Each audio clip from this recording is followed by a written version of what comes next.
What's up? I'm Des, your resident church girl in recovery, and this is Dear Church Girl, where faith and holy side-eye go hands in hand. So if you've got questions, come sit on the pew. The inbox is officially open. This week's question comes from Benta, and the question is, not to sound morbid, but I've always wondered why we should be thankful for seeing another day, especially when church folks and sometimes pastors say there's no pain or sorrow on the other side. That's a great question, Benta. So let's take the first part of your question. Why should I be thankful? That's really about our disposition, right? Because the reality is when things are going great, when we feel amazing about how life is, we don't wake up and say, man, why should I be thankful? No. That is generally when we feel like we're at our low points and our valley moments, when pain and suffering is present and we feel like joy is eluding us, then we have these questions about why we should be thankful. This question comes when you're grappling for joy in the midst of not understanding why our life doesn't look like we expected it to look. We begin to have these larger questions. What's the point of doing this? What's the point of continuing to press? So even the idea that things get better on the other side is our way of saying that I believe that there has to be something that is better than the lived reality that I am experiencing right in this moment. Like, I don't want it, take it back. In the midst of that, it is hard to access gratitude. It is hard to see how we can be thankful when our life feels like it's a dumpster fire. Our faith always wants to lean us towards things are going to get better, not worse. Hope fuels us. Hope is what our faith leans on when everything else is getting real shaky. It gives us something deeper to reach for. Who's going to look at their day? Who's going to look at their moment, their situation, their season, and be like, man, only going to go downhill from here.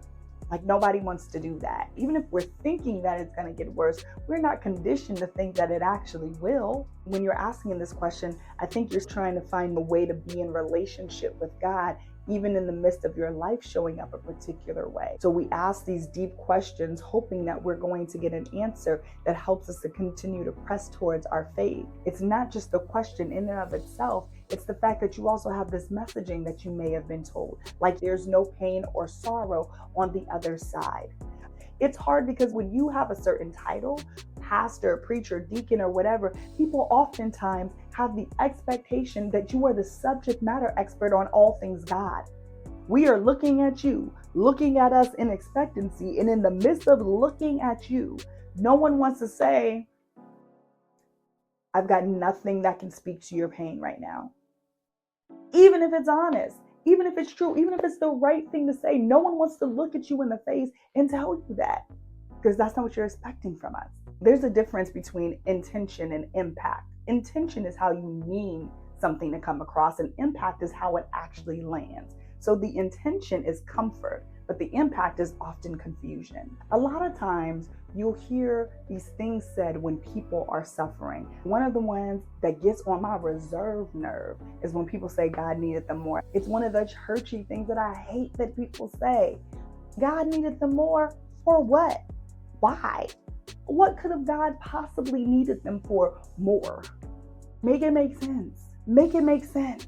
Make it make sense. I have met with people and sat with people who are still holding a message that someone said, and they're coming to me now as a pastor and saying, well, why did God need my child more?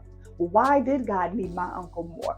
And God is sitting there like, I didn't do that. I didn't say that. The phrase, no pain or sorrow, is often pulled from Revelations 21:4. He will wipe every tear from their eyes.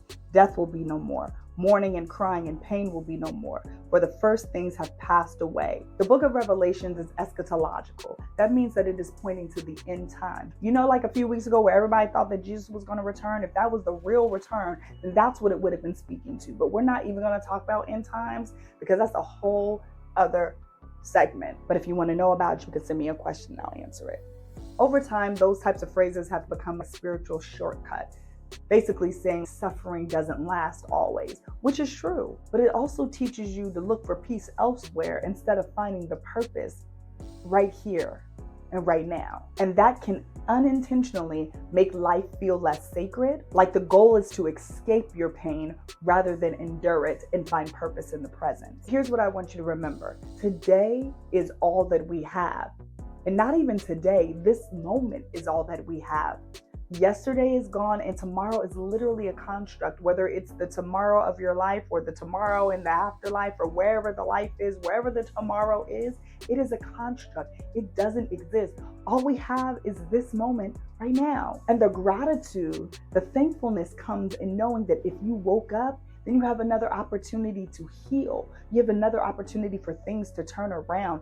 That is why you should be thankful in this moment, because you know when you are living and breathing that there is something more for you, that this life still has to offer. I hope this answered your question, Binta.